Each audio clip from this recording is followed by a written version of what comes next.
Salam sejahtera, saudara yang kekasih di dalam nama Tuhan Yesus Kristus.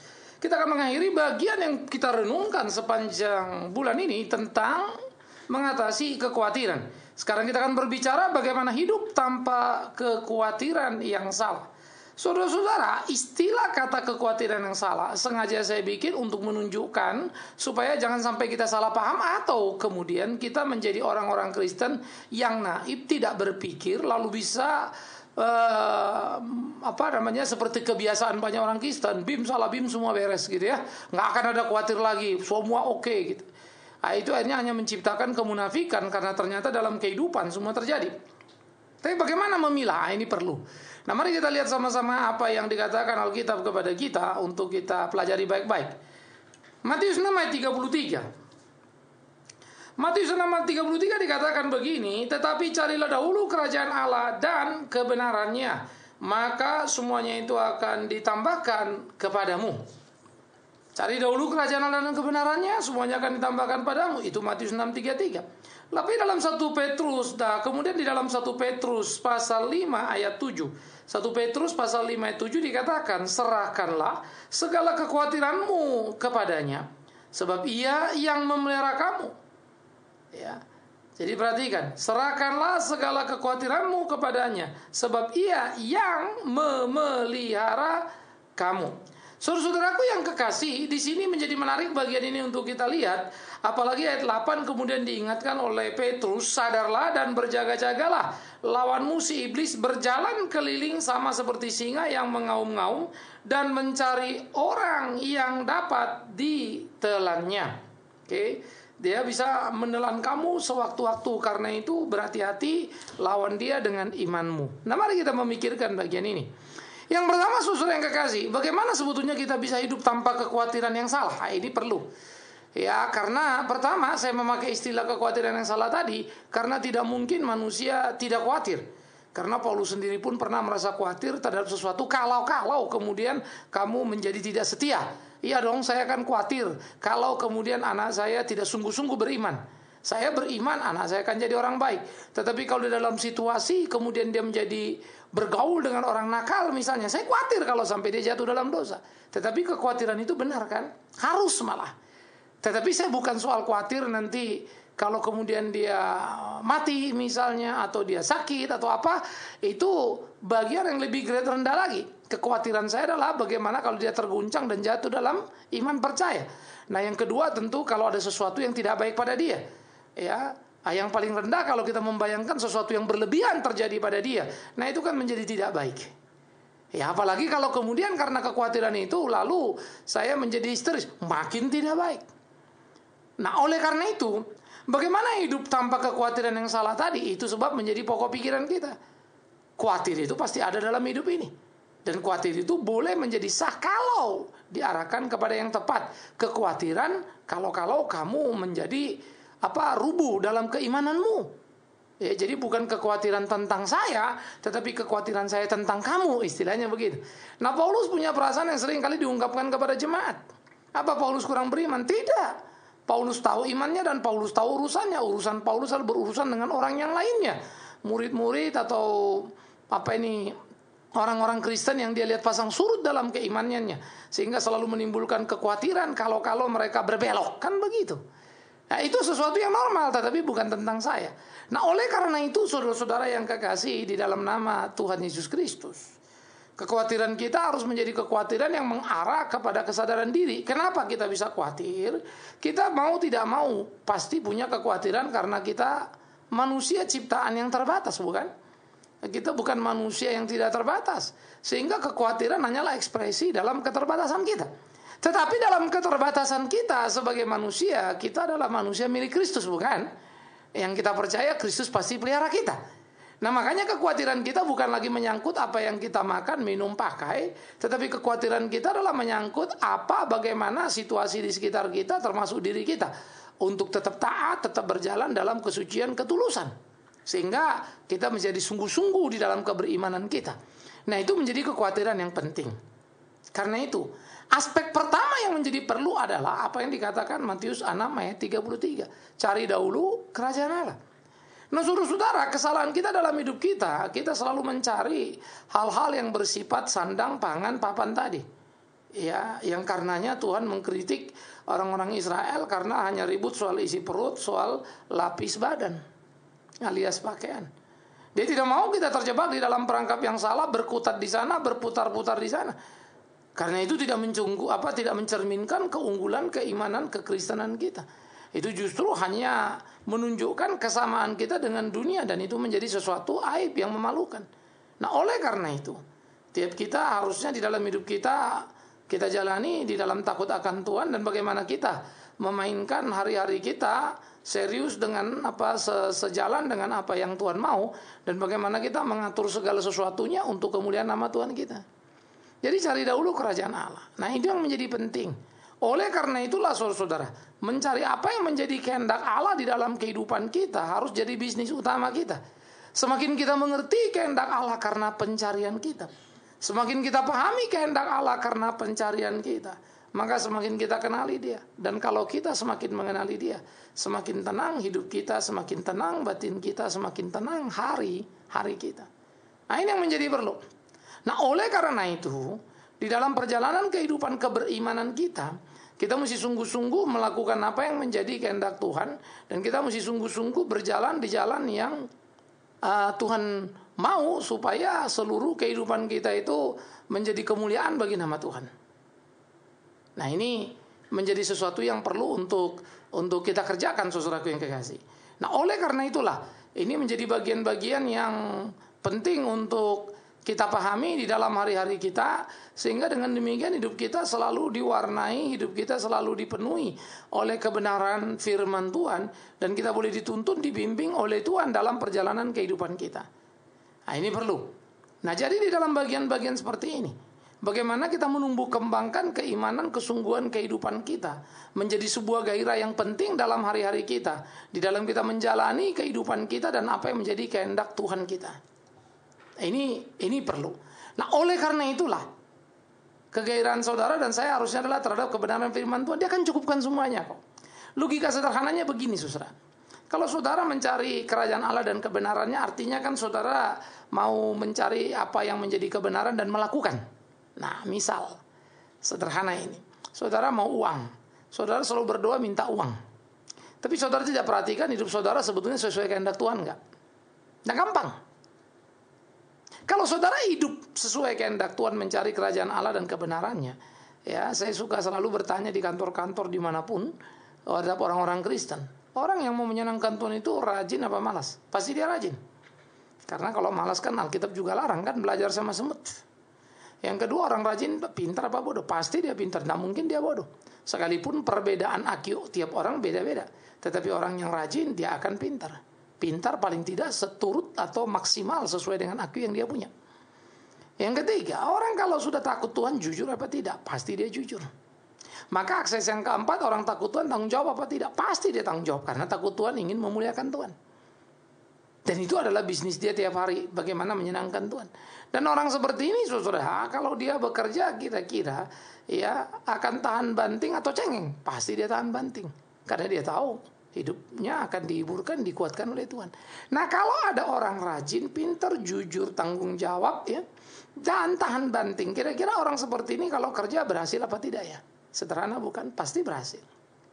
Nah, keberhasilan di dalam pekerjaan yang dikerjakannya itu akan menjadi sebuah tingkat kepuasan yang luar biasa dalam hidupnya. Nah, itulah yang mestinya kita pikirkan dalam hari-hari kita, bagaimana kita menjalani hari-hari kita ini dalam kemuliaan nama Tuhan itu. Itu akan menjadi gairah tersendiri bagaimana kemudian kita menjadi the winners di dalam kehidupan kita, di dalam pertandingan yang sedang kita hadapi. Nah, inilah mestinya yang kita kejar, saudara yang kekasih, sehingga hidup kita itu menjadi hidup yang meninggikan, yang mengagungkan Tuhan. Nah, oleh karena itu, saudaraku yang dikasihi oleh Tuhan Yesus, bagaimana kita menjalani kehidupan kita dan bagaimana kita melewati hari-hari kita di dalam takut akan Tuhan, sehingga kita betul-betul mengerti apa yang jadi kehendak Tuhan. Dan itulah bisnis pertama dan utama kita, mencari tahu apa yang menjadi kehendak Tuhan dan melakukan dan dihidupi di dalam dihidupi olehnya, hidup di dalamnya. Ya. Maka dengan demikian saudara-saudara, berkat Tuhan akan datang dengan sendirinya, bukan? Rezeki akan datang dengan sendirinya. Indah, bukan? Nah, jadi jangan dibola-balik, lipat tangan, berdoa, minta kaya. Apalagi kau kasih persembahan, lalu minta sekalian sekian kali lipat. Penjahat kamu. Bagaimana kau bisa hitung-hitungan sama Tuhan? Semua rezekimu datang dari Dia. Satu waktu saya akan bicarakan hal ini. Coba pikir baik-baik. Apa hakmu untuk meminta balik? Enggak, memalukan itu. Lalu orang berdalih, kita kan anak Tuhan. Itu anak Tuhan nggak tahu diri namanya. Sudah dikasih masih ngotot. Kan begitu toh? Tidak tahu bersyukur itu namanya. Mestinya kau bersyukur bisa memberi persembahan. Karena apa yang kau punya datang dari Tuhan. Bukan habis kasih minta lagi. Ini kejahatan gereja yang sangat rakus terhadap uang. Kita tidak boleh seperti itu. Jadi orang Kristen yang sungguh-sungguh. Kalau hidupmu benar, hidupmu sesuai, berkat Tuhan akan datang. Dan kalau berkat Tuhan datang, kau tahu bersyukur, kau beri persembahan. Nggak ada hitung-hitungan di sana. Mestinya sukarela seperti yang diajarkan oleh Alkitab. Nah, jadi di dalam bagian-bagian seperti inilah kita bergerak dalam kehidupan kita, sehingga kita betul-betul menyadari satu keutuhan di dalam hari-hari kita. Nah, mari kita kenali tipikal, mari kita kenali model-model yang ada di sekitar kita, orang-orang seperti kayak apa, kan begitu.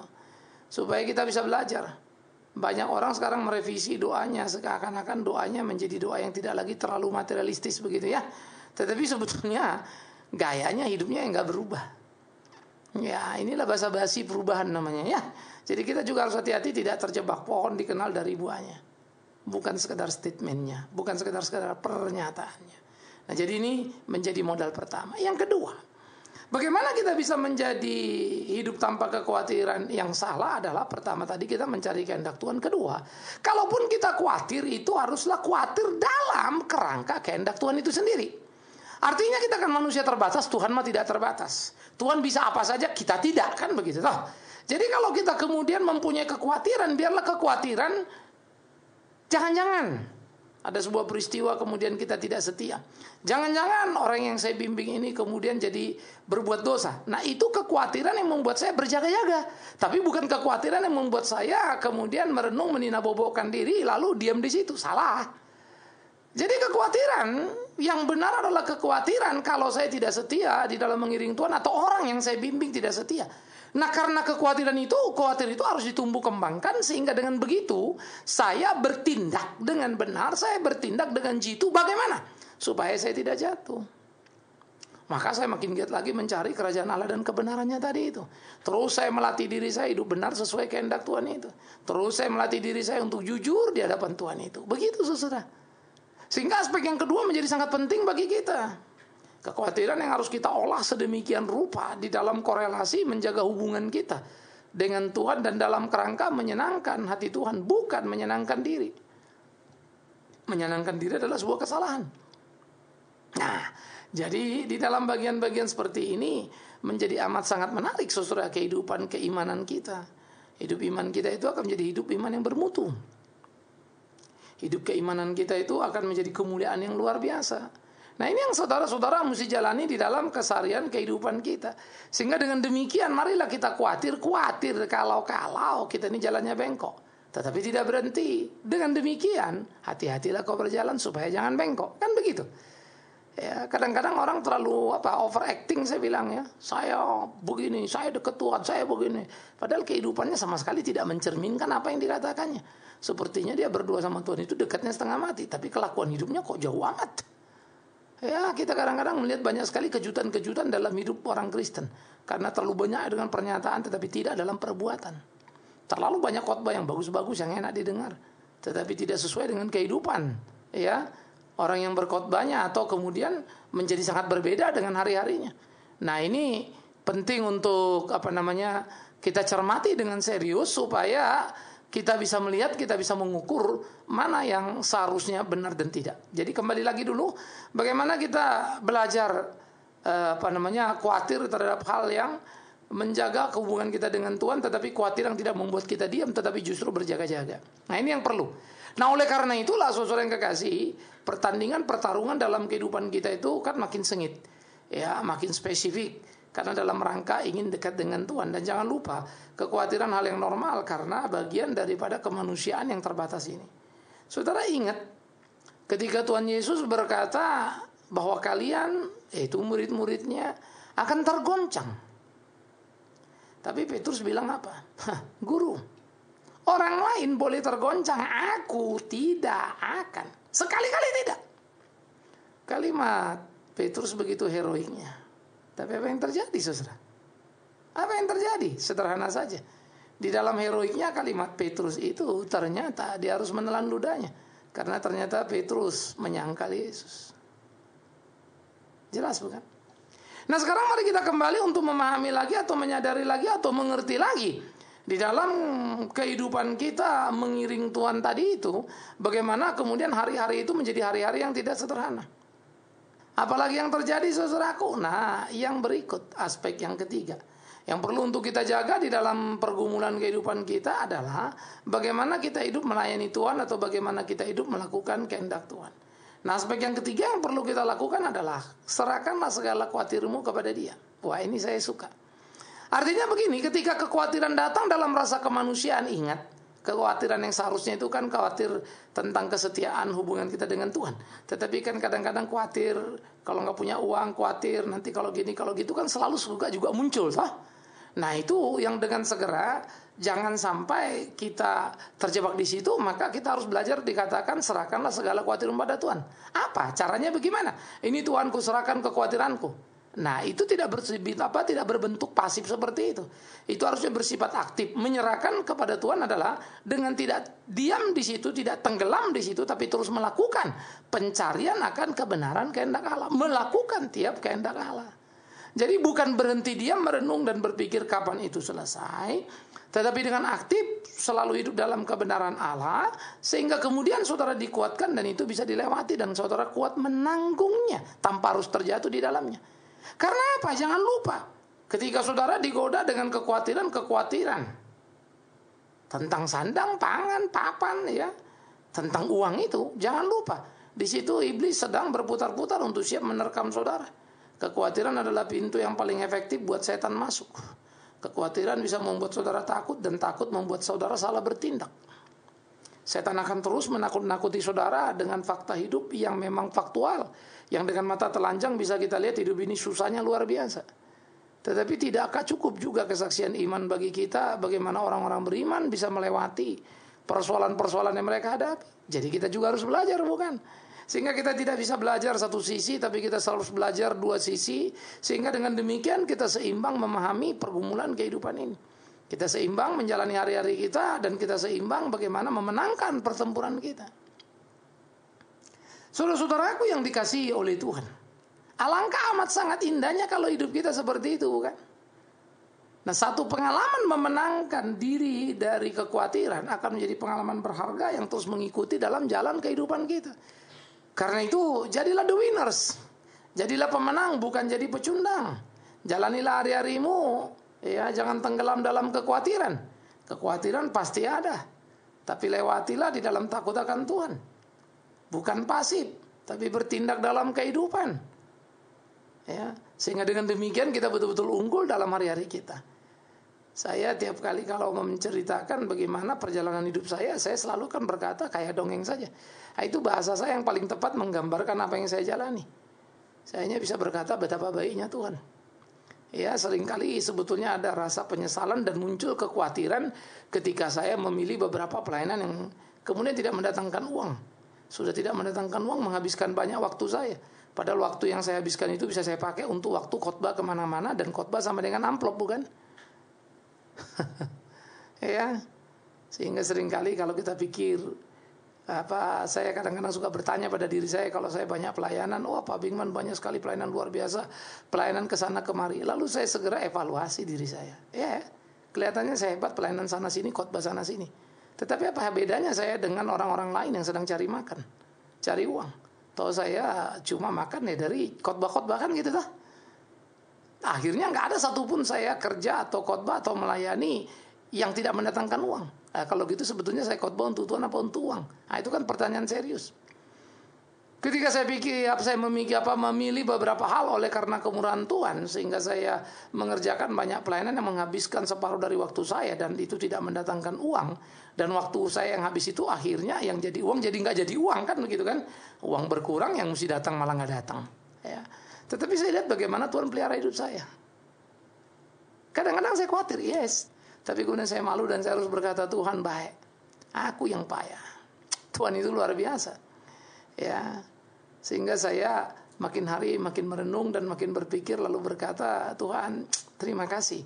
Begitu baiknya Engkau dalam hidupku. Ampuni aku kalau kemudian aku seringkali merasa menyesal mengambil keputusan yang kuanggap tidak terlalu pas. Aku juga berdoa dan memohon pengampunan dari Tuhan karena seringkali juga ada perasaan-perasaan khususnya kebutuhan anak-anak jadi khawatir. Waduh nanti ini gimana? Waduh nanti ini gimana? Padahal entah berapa kali Tuhan terus berbuat hal-hal hebat dalam hidup ini. Sepertinya nggak pernah cukup untuk bisa saya pahami. Karena itulah saya berdoa dan terus belajar mencari kehendak Allah seraya mengakui Tuhan ampuni aku. Saudara-saudara, saya harus jujur untuk berkata tidak mudah untuk hidup tidak dalam kekhawatiran. Ya, orang mudah saja berteori dan bicara, tapi bagaimana menjalaninya? Kita perlu kejujuran. Dan saya akan berusaha untuk selalu jujur karena saya ingin mencari kehendak Allah dan kebenarannya. Saya ingin bertumbuh di sana. Saya ingin menjadi seperti apa yang Dia mau. Itu rindu saya dan itu rindu saya juga pada saudara-saudara. Ayolah, mari kita bangun sama-sama belajar untuk memilih yang benar, tidak sembarang, sehingga kita tidak terjebak pada jebakan-jebakan yang salah di kehidupan ini, perangkap-perangkap busuk yang ada, yang bisa menjebak dan kemudian menodai iman percaya kita. Ayo bangunlah. Lakukan apa yang menjadi kehendak Tuhan sehingga sungguh-sungguh di dalamnya nama Tuhan dipermuliakan. Ayo, bangunlah. Jangan lagi khawatir dan jangan tenggelam di sana. Kalaupun kau mau khawatir, khawatirlah akan hidup keberimananmu, supaya dengan demikian kau terus berjaga-jaga dalam hari-harimu. Tak menjadi besar kepala, tak menjadi sombong, sehingga akhirnya saudara tidak masuk dalam perangkap si setan itu. Dan saudaraku yang dikasihi oleh Tuhan Yesus Kristus, Tuhan mengasihi kita. Tuhan menuntun, membimbing tiap langkah-langkah kita. Dan Tuhan mau kita hidup diwarnai dengan gegap gempita kemenangan, menang atas kekhawatiran. Sehingga biarkan dunia bertanya, bagaimana cara Anda bisa memenangkan hidup ini? Bagaimana cara Anda bisa begitu tenang sehingga tidak dililit oleh kekhawatiran?